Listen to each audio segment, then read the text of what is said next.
दोस्तों आज हम आपको एक ऐसी जानलेवा मशीन के बारे में बताने वाले हैं जो कि इंसान की जान तक ले सकती है। क्यों एमआरआई में जाते समय बहुत से लोगों को घबराहट, दम घुटने जैसी समस्या होती है? क्यों डॉक्टर्स मरीजों को लोहे मेटल की चीजों को पहनकर इसके पास नहीं जाने देते हैं? एमआरआई और सिटी स्कैन में क्या फर्क है? इन दोनों में सबसे खतरनाक कौन है? ये मशीन कैसे कुछ ही मिनट में हमारे शरीर का मुआयना कर बीमारी पकड़ लेती है? क्या एमआरआई करना सही है या फिर नहीं? अगर आप भी जानना चाहते हैं सारे सवालों के जवाब, तो बस सीट बेल्ट बांधकर हमारे संग वीडियो में एंड तक बने रहिए। फ्रेंड्स, बढ़ती हुई टेक्नोलॉजी के चलते हर किसी का काम बहुत आसान हो गया है।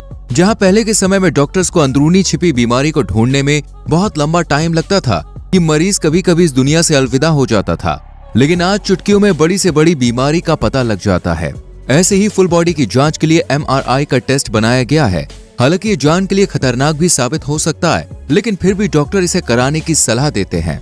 अगर आप भी यही सोच रहे हैं कि एमआरआई मशीन से क्या खतरा होगा, इसके अंदर जाओ, फुल बॉडी का चेकअप कराओ, बाहर निकल आओ, तो काफी हद तक आपका सोचना सही है। लेकिन दोस्तों पूरी तरह से नहीं, क्योंकि ये दूसरी मशीनों से बिल्कुल अलग है। ये मैग्नेटिक फील्ड पर काम करती है, जैसा कि आप इसके नाम से ही अंदाजा लगा सकते हैं। एमआरआई मतलब मैग्नेटिक रेजोनेंस इमेजिंग। मेटल की मदद से ही ये मशीन आपकी बॉडी को स्कैन कर पाती है। आगे जानने से पहले हमें ये जानना जरूरी है कि आखिर ये एमआरआई होता क्या है। दोस्तों, जिस तरह एक्सरे वगैरह में रेडिएशन का इस्तेमाल किया जाता है, ठीक उसी तरह एमआरआई स्कैन में मैग्नेटिक यानी कि चुंबकीय क्षेत्र का इस्तेमाल होता है। एमआरआई स्कैन कितने लंबे समय में होगा, ये सिर्फ आपके शरीर पर डिपेंड करता है कि आपके शरीर का कौन सा हिस्सा स्कैन होना है। वैसे एक स्कैन करने में करीब 15 से 90 मिनट तक का समय लगता है, इसलिए इसे एक्सरे और दूसरे टेस्ट से बिल्कुल अलग माना जाता है। हम सबके शरीर में दोस्तों हाइड्रोजन पाया जाता है, और जब ये घूमते हैं तो एक इमेज क्रिएट होती है। ये तो हम सब जानते हैं कि हमारे शरीर में 70% पानी होता है, और पानी के हर एक मॉलिक्यूल्स में 2 हाइड्रोजन एटम मौजूद होते हैं। यही पानी के साथ पूरी बॉडी में घूमते रहते हैं, और फिर जब इंसान एमआरआई मशीन के कांटेक्ट में आता है तो इसमें मौजूद चुंबक एक मैग्नेटिक फील्ड बना लेती है, और फिर शरीर में मौजूद ऑटोमस से इनका कांटेक्ट होता है, और तब जाकर दोस्तों एक इमेज बनती है। यानी यह मशीन एक 3D क्लियर इमेज स्क्रीन पर दिखाती है। इस इमेज को देखने के लिए डॉक्टर्स मैग्नेटिक और रेडिएशन का इस्तेमाल करते हैं। ये जो रेडियो वेव्स होती हैं वो इसी मशीन की मदद से निकलती है, और इन्हीं सिग्नल्स की वजह से शरीर के हिस्से की एक इमेज बनकर सामने आ पाती है। अगर ऐसे में कुछ साफ नजर नहीं आता तो इनकी क्वालिटी बढ़ाने के लिए एक कंट्रास्ट एजेंट्स को भी यूज किया जाता है। इन्हीं सब की मदद से इस डिजिटल इमेज को देखने के बाद ही डॉक्टर्स को असल बीमारी का पता चल पाता है। एमआरआई मशीन की मदद से सॉफ्ट टिश्यू वाले पार्ट जैसे दिमाग, बैकबोन, घुटने, लिवर, चेस्ट में होने वाली समस्या को आसानी से पकड़ा जा सकता है। इसलिए ज्यादातर डॉक्टर्स की पसंद एमआरआई ही होती है, क्योंकि इससे कम समय में और सटीक जानकारी हासिल होती है। एमआरआई स्कैन कराने से पहले दोस्तों हमें कुछ खास बातों का ध्यान रखना चाहिए, वरना आपके लिए ये स्कैन काफी खतरनाक साबित हो सकता है। लेकिन इन खतरों को जानने से पहले अगर आपने हमारी वीडियो को लाइक नहीं किया है तो जल्दी से वीडियो को लाइक कीजिए और चैनल को सब्सक्राइब करना ना भूलें। दोस्तों, आपको बता दें, आपके शरीर में जितना ज्यादा हाइड्रोजन होगा उतना ही आपका शरीर का स्कैन क्लियर आएगा। एमआरआई स्कैन करने से पहले डॉक्टर्स अपने मरीज के बारे में अच्छे से जानकारी हासिल करते हैं और उसके शरीर से जुड़ी हर एक बात जानने की कोशिश करते हैं जो कि उनके लिए जरूरी हो।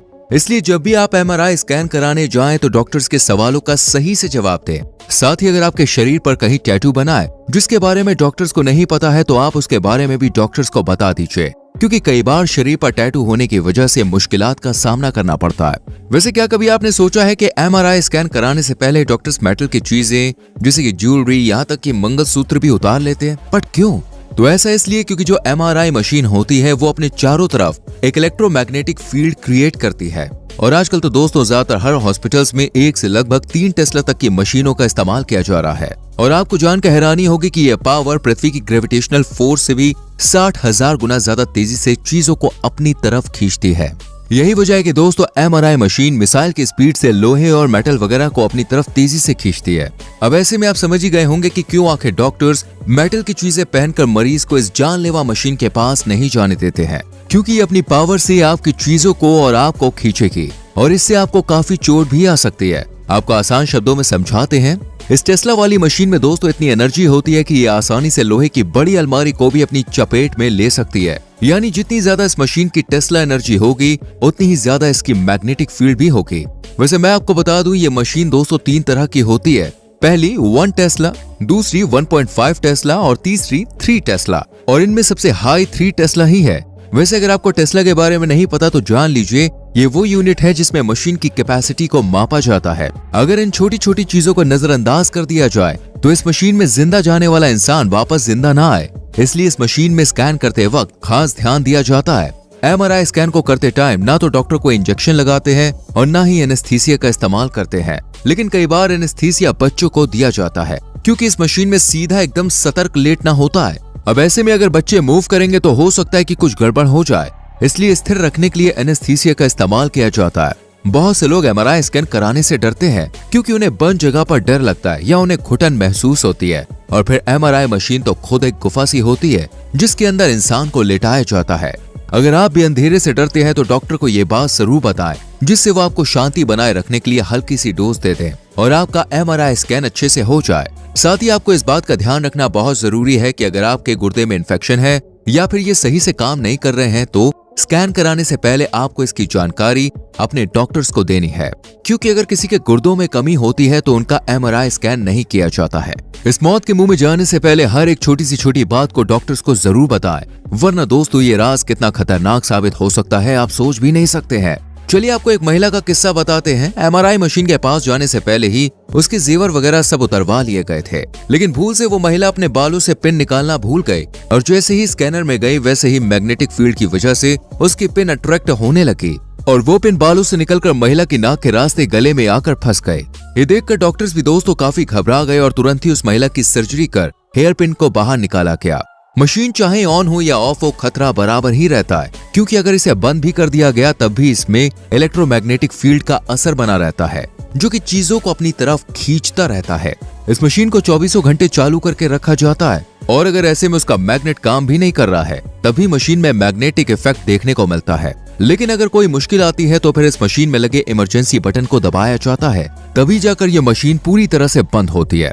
आपको जान के हैरानी होगी कि मेकअप लगाकर MRI मशीन में जाना बेहद खतरनाक होता है, क्योंकि मेकअप में कुछ पार्टिकल्स मेटल के पाए जाते हैं, इसलिए जब भी ये मैग्नेट से कॉन्टैक्ट करते हैं तो ये मशीन इन्हें अपनी तरफ खींचना शुरू कर देती है। यही वजह है कि बेल्ट से लेकर मंगलसूत्र, कान, गले की चेन और यहाँ तक कि सोने के दांत के साथ इस मशीन में जाना खतरे से खाली नहीं माना जाता है। चलिए अब ये जानते हैं कि आखिर ये MRI मशीन काम कैसे करती है। आपने देखा होगा कि ये एक सिलेंडर की तरह होती है जो कि दोनों साइड से खुली रहती है। सबसे पहले मरीज को एक मूव करने वाले बेड पर लेटाया जाता है। ये बेड एक मोटर की मदद से चलता है और जब मरीज पूरी तरह से बेड पर सही से लेट जाता है तो कुछ इंस्ट्रक्शन के बाद मशीन इसे अंदर खींच लेती है। जब सर और चेस्ट का स्कैन होता है तो फेम सिर्फ इन्हीं पार्ट पर लगाया जाता है। फेम में कुछ इस तरह के रिसीवर लगे होते हैं जो कि बॉडी से मिलने वाले सिग्नल्स को कैच कर लेते हैं और फिर इन सिग्नल्स को कंप्यूटर को भेज दिया जाता है। ये MRI मशीन कंप्यूटर की मदद से ही काम करती है दोस्तों, या हम कह सकते हैं कि इसे कंप्यूटर ही ऑपरेट करता है। स्कैनिंग के दौरान कई बार तेज हवाएं भी सुनाई देती हैं, लेकिन इससे कोई नुकसान नहीं होता। दोस्तों क्या आपने कभी MRI मशीन में जांच करवाई है? अगर हाँ तो आपका एक्सपीरियंस कैसा रहा कमेंट सेक्शन में लिख कर जरूर बताएं। वीडियो को लाइक और शेयर करें और चैनल को सब्सक्राइब करके बेल आइकन प्रेस करें जिससे आने वाली वीडियोस मिस ना हो। मिलते हैं अगली वीडियो में। Till then bye bye, take care.